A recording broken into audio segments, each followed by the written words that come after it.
ગીર સોમનાથના વેરાવળના મોદીની વાડી વિસ્તારમાં મહિલા કોલેજ નજીક ચાલતા કથિત કૂટણખાના સામે સ્થાનિકોએ જનતા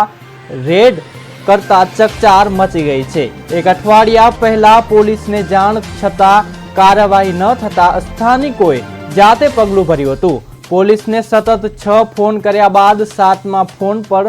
રાત્રે મોડે પોલીસ સ્થળ પર પહોંચી અને કાર્યવાહી હાથ ધરી છે। હવે પોલીસ તરફથી ગુનો નોંધવાની પ્રક્રિયા પણ શરૂ કરવામાં આવી છે।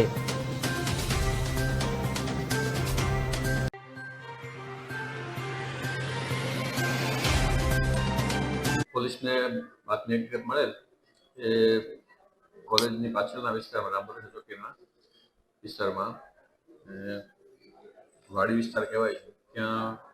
અનૈતિક પ્રવૃત્તિ, જ્યાં વેપારની પ્રવૃત્તિ ચાલે છે એ અનુસંધાને ઇન્ચાર્જ ડીવાયએસપી તથા વેરાવળ સિટીના સર્વેલન્સ સ્ટાફ, સર્વેલન્સ પીએસઆઈ એની સાથે રેડ કરવામાં આવેલી, જે અનુસંધાને હકીકતને વેરીફાઈ કરી રેડ કરતા ત્યાંથી 2 પુરુષ અને 2 મહિલા અનૈતિક દેહ વ્યાપાર કરાવતા ઝડપાઈ આવે અને આ કામે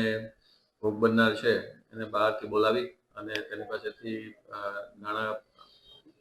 મેળવવાના હેતુસર એ વ્યવહાર કરાવતા હોવાનું પ્રસ્થાપિત થયેલું। તેના અનુસંધાને પોલીસે કાયદેસરની કાર્યવાહી કરી અને immoral trafficking act, prevention act ની કલમ 3, 4, 5 અને ભારતીય ન્યાય સંહિતાની કલમ 144(2) અને 54 મુજબ ગુનો દાખલ કરી કાયદેસરની કાર્યવાહી